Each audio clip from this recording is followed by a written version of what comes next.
It's a child. They got parents. They got uncles, grandmas.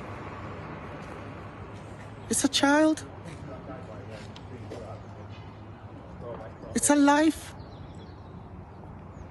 A life is worth something. A smile that lit up the room, a kind-hearted boy loved by his family. 13-year-old Jaziah Coke was taken too soon in a shocking act of violence that left a community shattered. What led to this senseless murder, and how did two young teenagers become the perpetrators of such a heinous crime? Jaziah Coke, a 13-year-old boy from Oldbury, West Midlands, was known for his bright smile and loving nature. He was a well-liked child who had a reputation for being polite and kind, traits his mother fondly remembered when she spoke of him. On August 29, 2024, Jaziah's life was tragically cut short when he was brutally stabbed in his home on Lovett Avenue. The horrifying incident unfolded in the middle of the day, shaking the quiet suburban neighborhood to its core.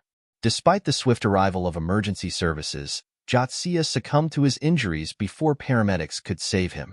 His murder left his family devastated, with his mother describing him as a boy who always smiled and who was incredibly caring toward his family and friends.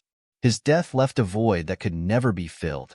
In the days following the murder, police swiftly arrested two teenagers, aged 13 and 15, in connection with the crime. Due to their young ages, their identities have been withheld from the public, but both were charged with Jaziah's murder and appeared in Birmingham Crown Court shortly after their arrests. The boys were remanded in custody, and their case is set to progress to Wolverhampton Crown Court in October 2024. The motive behind the stabbing remains unclear, but the brutality of the attack has left the local community reeling. A third individual, a man in his 40s, was also arrested and charged with assisting an offender, adding another layer of complexity to the case. Please subscribe to our channel and make comments about what you think of our videos. Jaziah's death is part of a worrying trend of rising knife crime in the UK. Just months before his murder, communities across the country were calling for stronger measures to tackle the surge in youth violence. Prime Minister Keir Starmer addressed Jaziah's death during a session in the House of Commons, expressing deep sorrow and condemning the senseless violence. He emphasized the government's mission to reduce knife crime, highlighting ongoing efforts like the upcoming ban on zombie-style knives and a surrender scheme for dangerous weapons. This case has ignited a conversation about the safety of young people in Britain as families and schools struggle to come to terms with how such violence could occur among teenagers.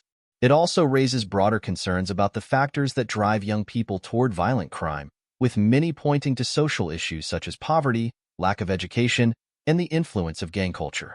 In the aftermath of Jaziah's death, the local community has rallied around his grieving family, offering condolences and support. A GoFundMe page was established to help with funeral costs, and candlelight vigils have been held in his memory.